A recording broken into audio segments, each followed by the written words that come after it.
Welcome to another episode. So today I'm gonna talk about my participation in Google Code Jam 2021. I basically worked on it from my Friday night till Saturday afternoon or evening. And in few questions I took like 3 to 4 hours to come up with a solution. But it was worth it because I was able to qualify with more than 30 points.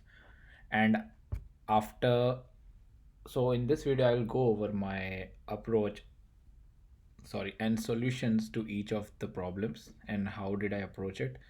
But at the end of the video I'll go over that Google Code Jam basically gives you a way so that even if you are not uh, up to the mark with all the questions, and if you don't get all the test cases right, you can still qualify, because it's just 30 points, and the distribution and the constraints that they provide for each questions is easily achievable, I feel.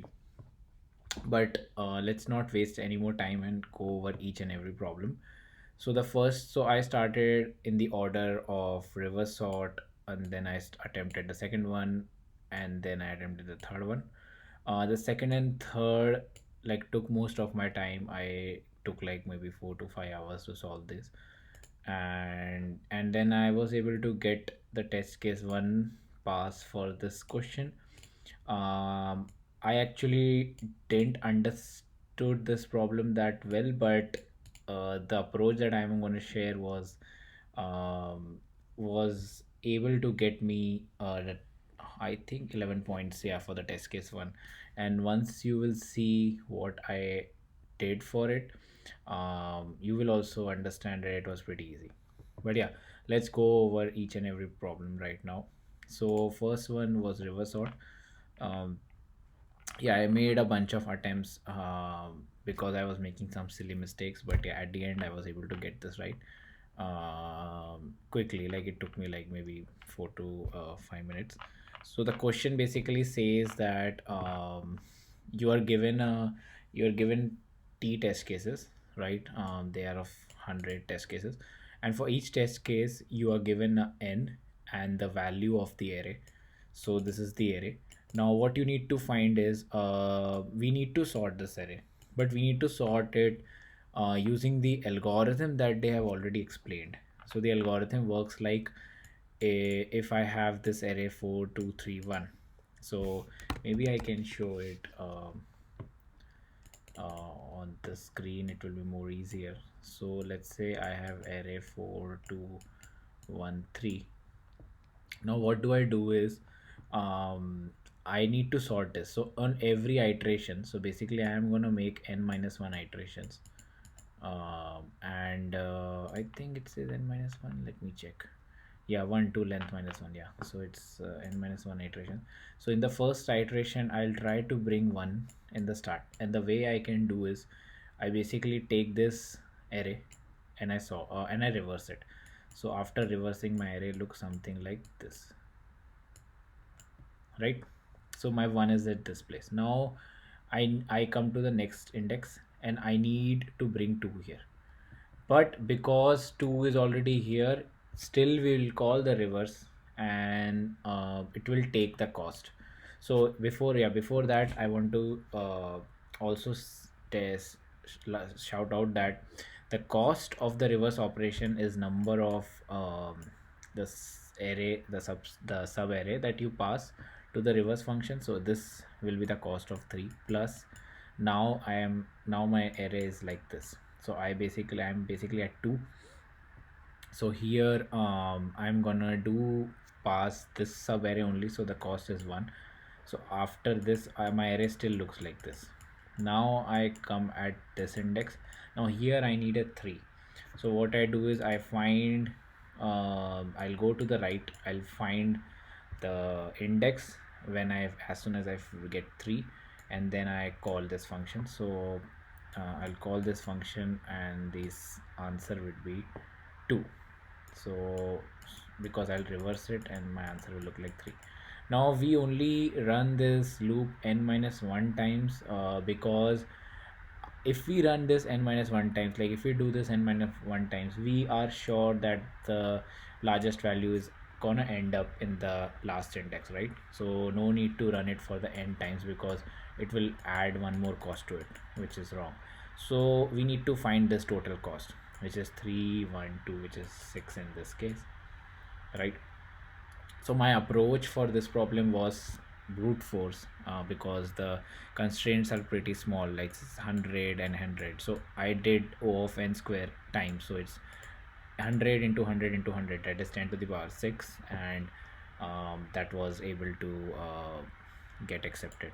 um, so the approach was basically, while standing at each index, I loop till the right till I find the value which I need in this current index, and I just call the reverse and I reverse the array, right? And I add the distance between. So let's say, if my array is 4 2 1 3, I am at I and I found 1 at j. So basically I used to do I used to do j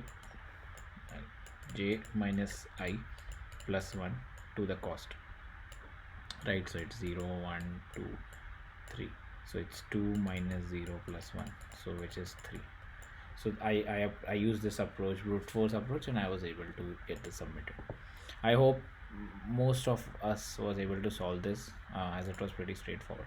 It tells us here that 88% of the folks were able to solve this question. Now,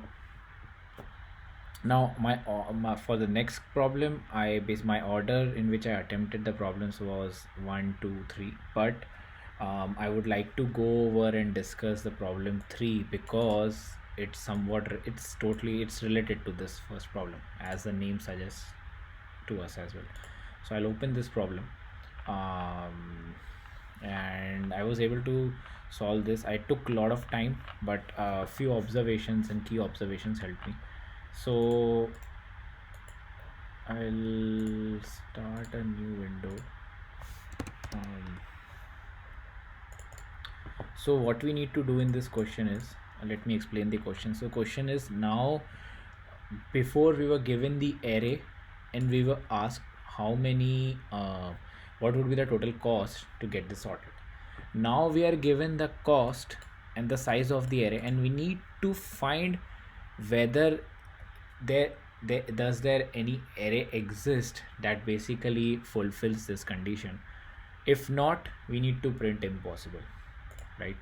So basically, if I'm given 4 and I cost 6, I need to print out a array which, if running reverse sort on that array, would give me the cost 6. So basically I now need to go in the reverse direction from what I went in the first question, right? Now some key observations here is, firstly, if you need to just get the score, I think the first is test cases of points 7, right? So here we get 7, and if we need 7 more here, because n is very less, like 7, right? What I can do is, if n is 7, I just have create an array 1 2 3 4 5 6 7, right? I find all the permutations for it. So like permutations saying 1 3 2 4 5, like I just do all the permutations for it, and that will take around 2 3 power 7 times, which is somewhere around I think, yeah, let's say if even if it was 10, 2 3 power 10, it's like 1024, right? So 1024 into 100 is something like 10 to the power 6, which is acceptable, which will get accepted.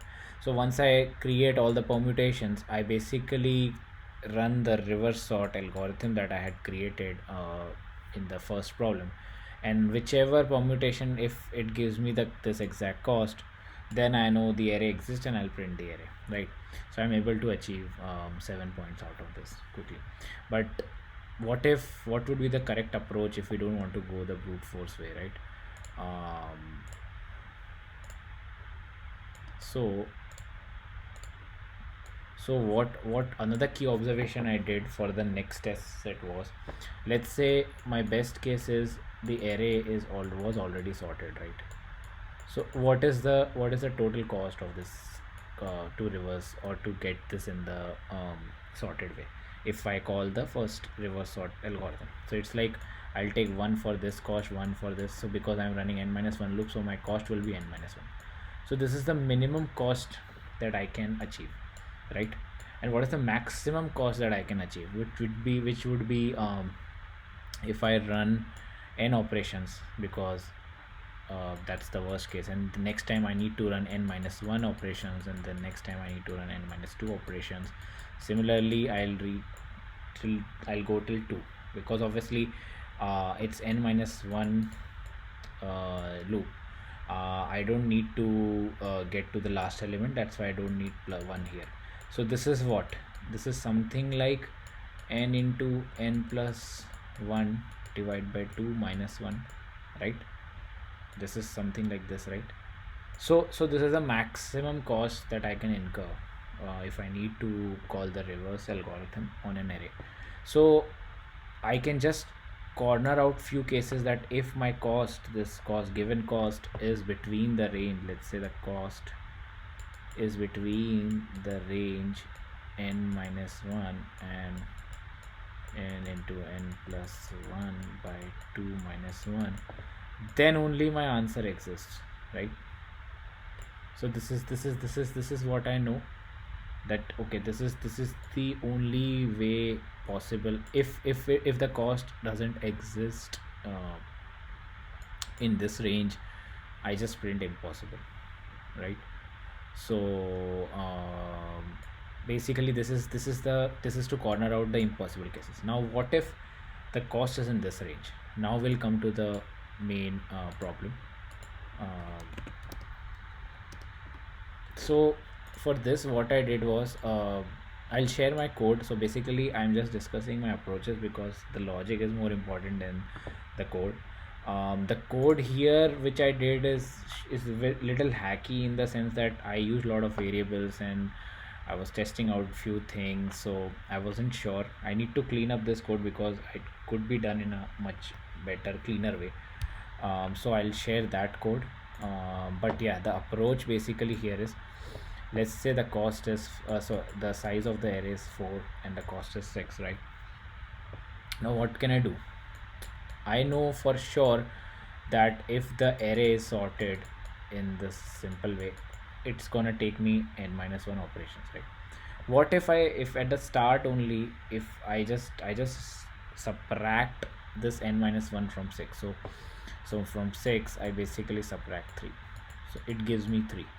This is the leftover value, right? This is the leftover value for which I need to have few more elements displaced, right?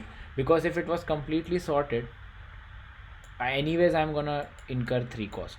Or if it was not completely sorted also, basically we see that if it's something like this 4 to 1, right? If this is the array, in order to bring 1 here, what I'm doing is I'm incurring the cost of 3 because the size of this sub array is 3. So I'm adding this, I'm considering this value 1 when it comes here as a cost of 1, right?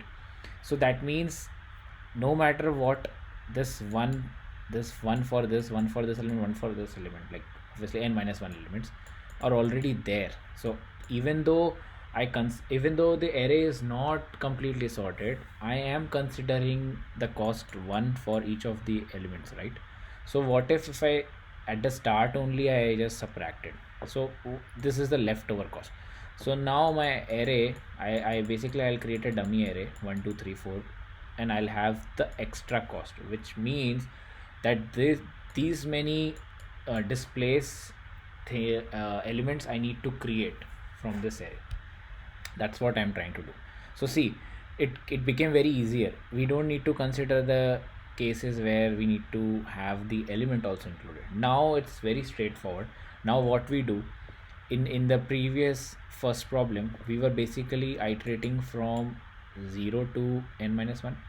What if here now I iterate, um, for if I iterate from n minus 1 to 0, right? I iterate from n minus 1 to 0, and I basically find, so I am basically at, so if I have the array 1 2, okay, I already have this created, so I am at n minus 1, which is here, or you can say, sorry, this is here, sorry, this is 0 index from 0 1 2 3. So I am at n minus 1 4. Now obviously for 4 nothing will happen, because I'm already like, it's just one element thing. Even if I call reverse, nothing will happen. But the approach is, if I'm starting from n minus 1 and I'm going towards left, okay, I have to go towards left because I need to displace the element. Right now it's in completely sorted order. I need to displace the elements, and I need to use these cost 3, right? So what can I do is, I will basically have a check what would be the extra amount. I am just calling it a variable extra, and I'll do a minimum of leftover cost. So I'll call it LC. LC is 3 right now, cost, and in order to move this 4 to any other value, in the left, the what would be the distance between them? So the distance is basically n minus 1 minus I. So this is I equal to, right? It will be more clear when I move forward with the loop. But yeah, this is the extra cost, and I just minus this extra cost from my this LC leftover cost, and I just sort the array between my I and I plus extra. That's it. This is the only for loop that I need. Now we'll see in the next iteration. Now here nothing happens, because extra is minimum of leftover is 3 comma n minus 1 minus I is basically 0 in this case, because 3 minus 3 is 0, and we just subtract 0 and we just sort this value. So 4 is at 4. Now we come here, when I comes here, right? Now basically I need to displace this value because I have some leftover cost here. So what is my extra? Extra is minimum of leftover, which is 3 comma, what will be the value of this? 3 minus 2, which is 1. So basically I can use this one, because how far I am from the right, I am one place far from the right. So I can use this one extra cost. I just remove this one from the leftover cost, and I just sort this my bad, why I'm doing a sort, I have to do a reverse, I have to call a reverse, my bad. So I have to call a reverse here. So what I do is, I do 1 2 4 3. This is my array after doing I equal to 2. Now my I is here at 1, right? And my array looks like this, or I can just have it here, I is equal to 2. Now how far I am from the right? I am basically this will be 2 places from the right?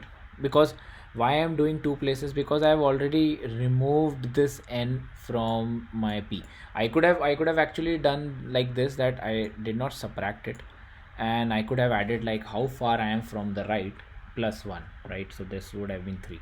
But just so that it's easier for me, I was getting more feel, so I understood it in this way. So basically I have this how far I am from the right, which is 2 places. Now I am 2 places right. So, and how much leftover value I have? So leftover value, we saw that we removed that 1 from the leftover. So leftover cost right now is 2 minimum comma, we have 3 minus I is 1 2. Awesome. So we use this 2 places, and we just sort anything from I till I plus 2. Obviously it will go till here, I plus 2, which is I plus extra. So I just saw reverse, why I'm saying sort all the time. So it's reverse, so it's 3 comma 4 comma 2. Now my leftover cost is 0, and it's done. So I have the array, and this is the answer. So only if you see these 3 or 4 lines of code basically solves this problem. It's just a 10 line problem. I actually did the same approach, but at that moment, I was doing reverse initially, swapping everything, and that's why my code looks a little dirty. But this is the clear approach, and I hope it was understandable. Cool. Let's move on to the second problem. Um, yeah, I took a lot of time for this one as well. But there are some key observations here that helped me. Obviously, again for this one, if you see the constraint also, so what we need to do here is, yeah, before this, let me explain the problem. So basically, we are given a string. Okay, we are given a string cj question mark cc question mark. Now, if the pattern is like there are two consecutive letters cj, the cost of that pattern is x, and if there is a pattern like jc, right, if I take the pattern as jc, the cost is basically y. Now I need to minimize the cost. So obviously for this string, let's say this string, so this string, obviously there is cj, cj, because I have considered this j with this c, the first c, I cannot consider this jc, I have to consider this cj. So cj, it's something like what is the x here? Oh, sorry, I think we need to consider this also. Yeah, so it's cj and then jc and then cj. Yeah, that's the cost. So it's 4 plus 2 plus 4, which is 10. Yeah, correct. So this is the solution. So basically we need to check what is the current character and what is the previous character, and if both of them is jc, I basically need to add or pay y amount, and if the pattern is cj, I need to pay x amount, right? That's the whole problem, and I need to minimize my total cost. That's the solution that I'm trying to solve here. Now when something like this comes into mind, minimum, or to minimize things, and there is a pattern, and you actually depend on any past calculated value, your first thing that comes into mind is dynamic programming, right? I also thought about dynamic programming, but for some reason I was in the contest, I wasn't able to come up with the dynamic programming approach. So what I did, I saw that the string length is 10, so I just created the permutation combination for all the strings. So what I did, for all the question marks, I basically created one string with c, one string with j's, and I calculated how much is the total cost. Whichever pattern gave me the minimum cost, that was my answer. That gave me successful for the test case one. So basically, again, my score became 7, then 7 plus 5, so it's 19 points, right? So 19 points there itself, I was able to score just from the brute force for all the three problems. But but i but i saw another pattern for this problem, and that's what I'm going to explain. So what I did here, if you see the pattern, let's say I take this pattern cj question mark, or I'll take an easy one initially, c question mark j. So c question mark j. Now what if there are two types of strings that can form? What if I just change the character question mark with c, right? And another option is cjj, right? Now if you see, what happens is this what would be the total cost here? X here is 1, y here is 3, right? Now what is the total cost here? So here c C basically gives me 0, because cc is not a valid pattern, so I just counted as 0. And cj, I consider this, gives me cj is x, so which is 1, right? Answer is 1 for this. Yeah, in this pattern what happens, cj, it gives me 1, but jj gives me 0. So my answer is 1 in this scenario, and answer in 1 in this scenario. So what I found was, no matter what value I change this with, if I just neglect this question mark and just have this pattern, whatever is left over, and I just calculate what is the cost, like in a greedy approach, I'll get the test case 2 passed as well, because it's a x and y are positive values. So let's see for another pattern. Let's say I have C J question mark C C question mark, right? So my pattern is C J C C C C, and here my patterns become C J J C C. Suppose here again I have C. So this is pattern, so I just changed this question mark with here C and J. So I have one cost of CJ and one for JC. So I have X plus Y here, which is 2 plus 3 5. Again, for this case also, no matter what happened, this JJ is not considered as JC, which is X plus Y. So you see, the observation here is, no matter what uh, question mark value I replace it with, I basically just need to ignore it and check the previous value and added some. So basically the code was very straightforward, that I just loop through from 0 to n. If my C, if my S of IC, if I'm currently standing at C and my previous value is J, I'll have JC, so I'll answer is plus C and I'll make previous as C. And if it's J and my previous is C, add X and my previous becomes J. That's it. I don't care about any other cases. So, and this passed for me, and I was able to score test case 1 and test case 2 as well. So it was 7 5 11, and then so this whole gave me like around 41 points. Yeah. I was not able to score 1 point because obviously this won't work for the negative values, because here I'm just greedily adding all the values, and that's not, that won't work. For this case to work, obviously the correct approach is to go with dynamic programming. For the dynamic programming, they have explained that what you can do. I haven't given it a thought because the dynamic problem approach that I was trying during the contest didn't work out for me, and so I still have to go over it. But it should be something like the approach I was thinking of was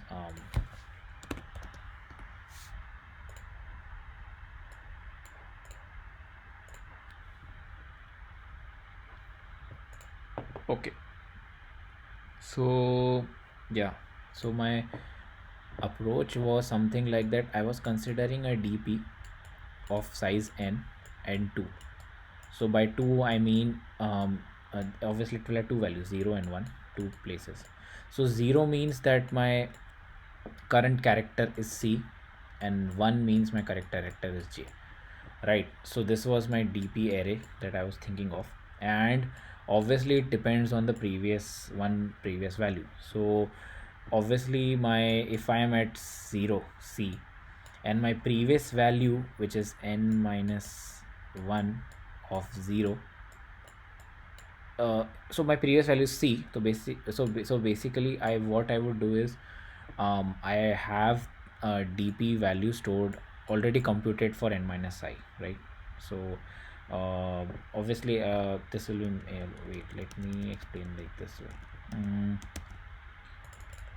So I have DP of I of 0, which means cost if current is C, character C, and DP of I comma 1 means cost if current is J, right?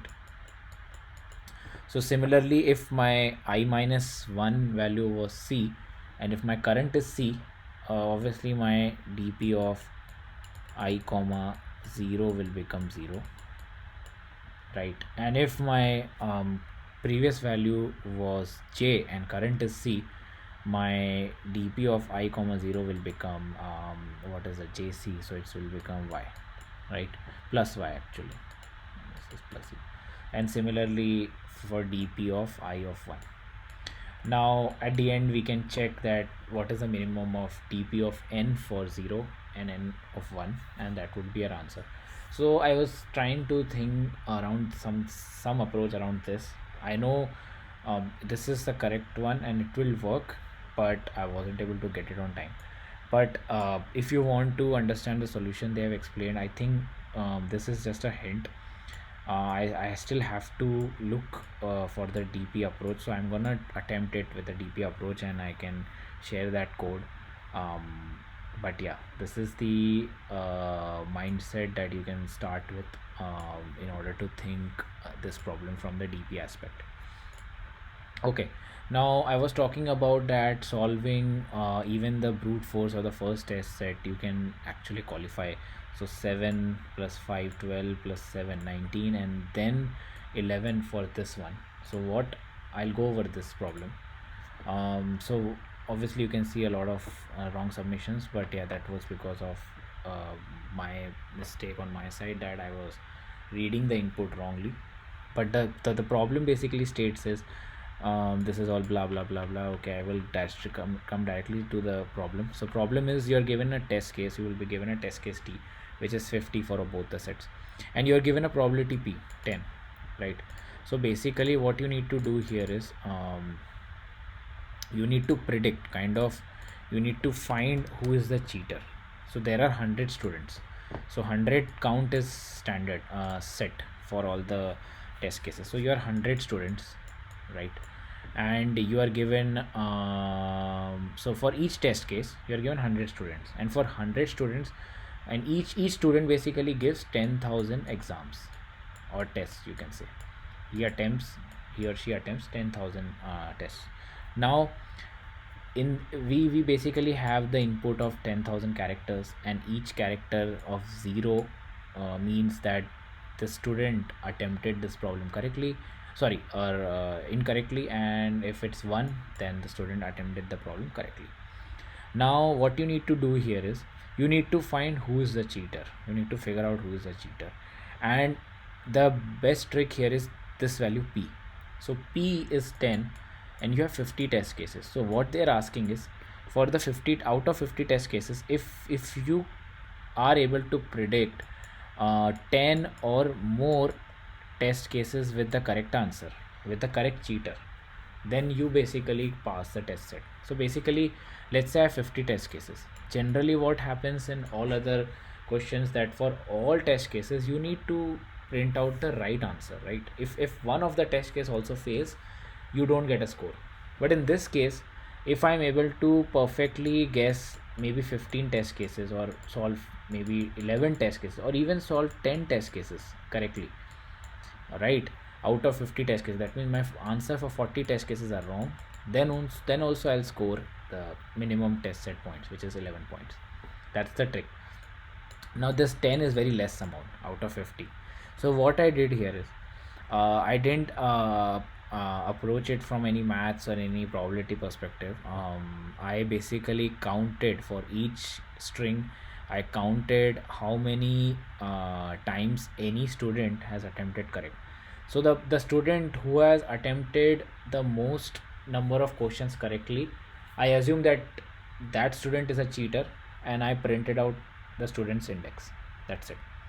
So what I'm doing here is, I'm just taking input of the string, I just go over the loop over the string, I just check if the character is 1 for that string, I just count. So basically this count is number of times that student has attempted the question correctly, and I basically keep track of the student who has scored the highest marks, basically who has attempted most of the questions correctly, and I just print out that student's index. That's it.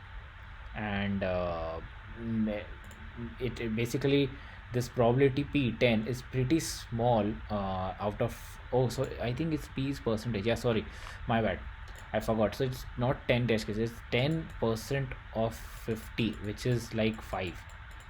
So I just need 5 or more test cases, 5 or greater than equal to 5 test cases to print out right, and I'll score the test. And I think they have given this value less for the reason that even if you are not confident with any of the problems and you're not able to come up with the solution, you can still qualify. So it's 7, 5, 7 and 11. I think it's exactly 30, and you actually can qualify for the round 1 with this approach. But yeah, so this is the approach I took. For p equal to 86, obviously this approach will fail because it's 86% of the 50 test cases, which will be around 44 or something, I guess, or 42. I'm not sure, but yeah, uh, 43, I think. Yeah. So, but yeah, that's what I did for this question. I still need to go over the solution. I got scared with all this maths they have provided here. I'm not so good with things like this. I've never done any of these questions or any of the problems around these kind of things. The solution also looks, yeah, let's see, I'll go over it. Looks interesting. For the fourth problem, I actually,